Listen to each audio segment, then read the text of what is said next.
Hello, hi everybody, this is Paul from the warhq.co.uk, and today, as you can see in front of us, we have Setting the Scene, Winter Wargaming, and it's a guide for creating a winter layout for gaming tables by Pat Smith. Just been published, it's a self-published one this, softback, beautiful illustrations on the front and on the back.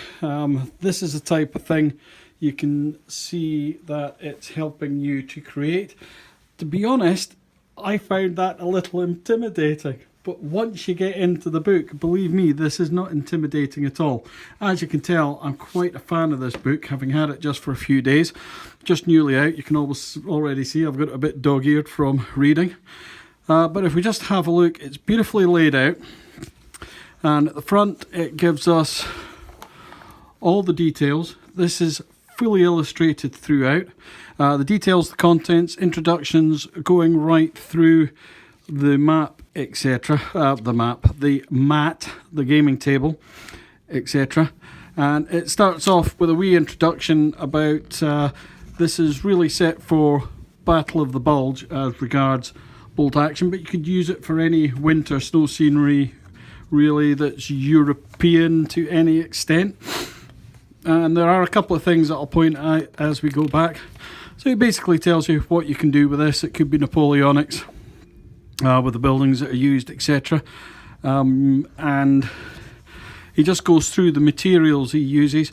All of the materials are pretty much standard materials you would get either at a do-it-yourself store or indeed at a hobby store. So scenic stuff, a lot of it is made by yourself and it's not intimidating at all. So the first thing he starts off with is the terrain mat, and it's a flexible terrain mat, so it can be rolled up, and in fact somewhere there's a little picture with it rolled up. He works on this for costings. He's doing a 5x10 table, which is almost exactly the double the size in area of a 6x4 table, so you probably need about half as much stuff as he tells you here. And he goes through, he sets out easy stages 1, 2, 3. All the illustrations are marked that he's got, so it's basically a step-by-step guide, and he puts handy little tips in here on each of the pages, and it's just, sorry about nudging the camera there, it's just beautiful from start to finish, and it's laid out in such a way as to make it really simple for idiots. Now I was looking at this and saying at the start that it looks a bit intimidating, the book, but I really feel it isn't, and the way he's explained the book, explained how to do all the techniques in the book, sound pretty straightforward, that I would actually be quite tempted to have a go at this myself if I had a day and go through it. He's on to chapter 4 there. We're looking at the snow paste mix he uses, how to winterize existing scenery. Again, this is all beautifully illustrated throughout. He goes on the trees and the hedgerows. He's showing you how to do that from start to finish. Where are we up to? Haystacks. He points out these were in the Band of Brothers. They were quite prominent. Just makes them out the top of a spray can that we use for undercoating. Shellbird damaged trees, shows you how to go through and make those up. Again, very simple, straightforward. He uses one or two things you could put alternatives in for. Here he's making the smaller defences and scenic items, basically from twigs from the garden. The bases, he's using a lot of basic bases from, I forget where it is now. He does put mention in the back where he's got most of the things from. Who was the bases? Rendra would possibly be some of them, but it was warbases.co.uk. But you could just use plasticard or anything. He's going through making up the telegraph poles, and it shows you the exact scenery he's made in situ with beautiful pictures.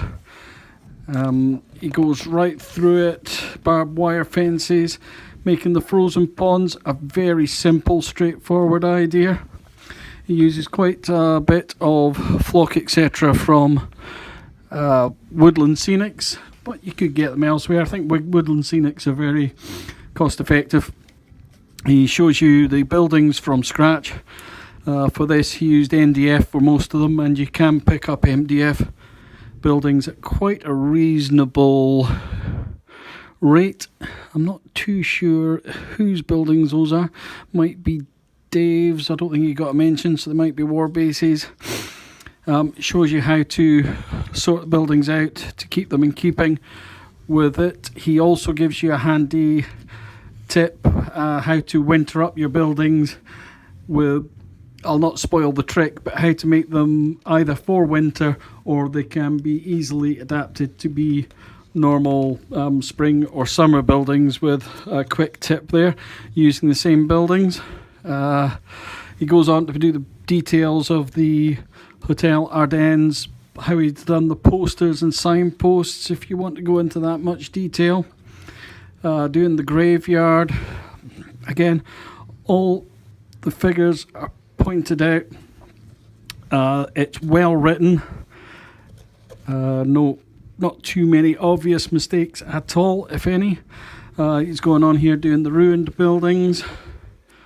He's doing the bridge for the river scene. I don't know if you can see that, but that looks just awesome. And there was one wee bit, I'll try and bring this closer.